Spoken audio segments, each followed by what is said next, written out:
हजुरहरु चाहिँ एकदम च्यालेन्ज दिने नेकपा एमालेलाई चाहिँ हत्तेरा भन्ने शब्द निकाल्नु भयो भने मलाई मार्नुस्, नेकपा एमाले केपी बाला हत्तेरा भन्नुहुन्छ भने मलाई मार्नुस्, म गोली थाप्न तयार छु।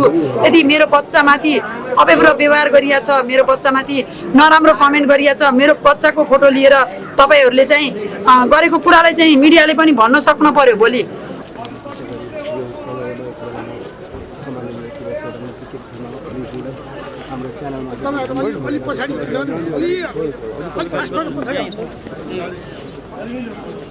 दुःखदायी नेपाली जनहरूलाई हामी जानकारी दिन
मैले त केपी बालाई मैले ज्यानै दिन्छु, बालेनले जिते मैले कान काट्छु भनेकै हो।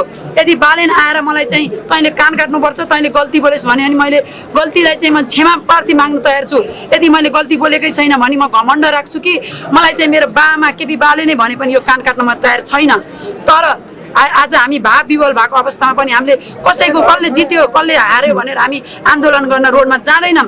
र भोलि भ्रष्टाचार गरेको बेलामा एउटा महिलाले यति भ्रष्टाचार गर्यो भने यो देशमा एउटा महिला चाहिँ त्यति बेला तरबार भएर ढाल भएर छेक्न जाने। म अब बल्ल चाहिँ राजनीति सुरु गर्नेछु।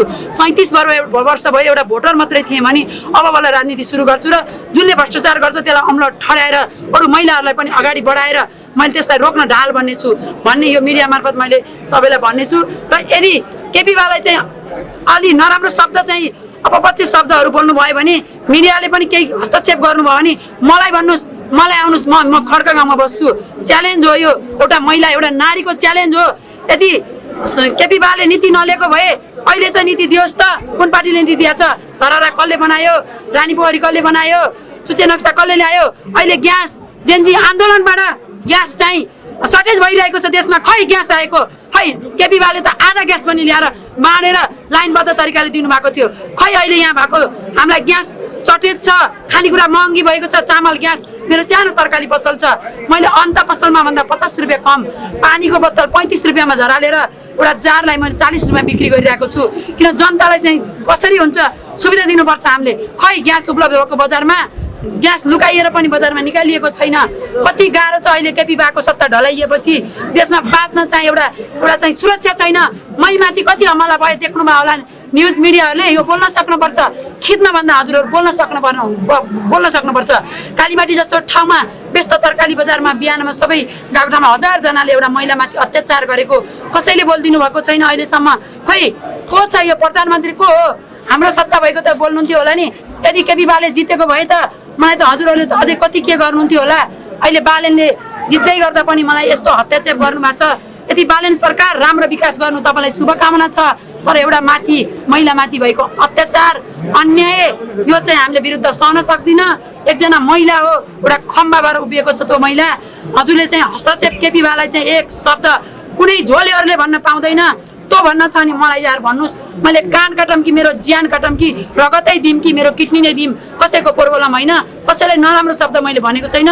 खबरदार अब आइदा चाहिँ नराम्रो शब्दहरू, नराम्रो म्यासेजहरू, नराम्रो उसहरू दिनुभयो भने तपाईँलाई मैले खबरदार भन्ने अम्लो ठहराउँछु। हजुरहरू चाहिँ एकदम च्यालेन्ज दिने नेकपा एमालेलाई चाहिँ हत्तेरा भन्ने शब्द निकाल्नु भयो भने मलाई मार्नुहोस्। नेकपा एमाले केपी बाला हत्तेरा भन्नुहुन्छ भने मलाई मार्नुहोस्, म गोली थाप्न तयार छु। मैले त केपी बालाई मैले ज्यानै दिन्छु। बालेनले जिते मैले कान काट्छु भनेकै हो। यदि बालेन आएर मलाई चाहिँ तैँले कान काट्नुपर्छ, तैँले गल्ती बोलेस् भने अनि मैले गल्तीलाई चाहिँ म क्षमा प्रार्थी माग्न तयार छु। यदि मैले गल्ती बोलेकै छैन भने म घमण्ड राख्छु कि मलाई चाहिँ मेरो बामा केपी बाले नै भने पनि यो कान काट्न म तयार छैन।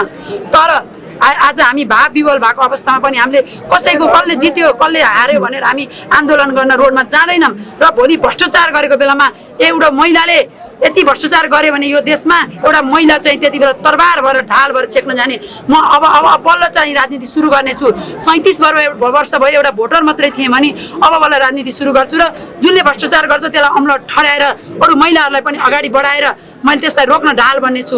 यदि केपी बालाई चाहिँ अलि नराम्रो शब्द चाहिँ अपपक्षी शब्दहरू बोल्नुभयो भने मिडियाले पनि केही हस्तक्षेप गर्नुभयो भने मलाई भन्नुहोस्, मलाई आउनुहोस्, म खड्का गाउँमा बस्छु। च्यालेन्ज हो यो, एउटा महिला एउटा नारीको च्यालेन्ज हो। यदि केपी बाले नीति नलिएको भए अहिले चाहिँ नीति दियोस् त। कुन पार्टीले नीति दिएछ? धरहरा कसले बनायो? रानी पोखरी कसले बनायो?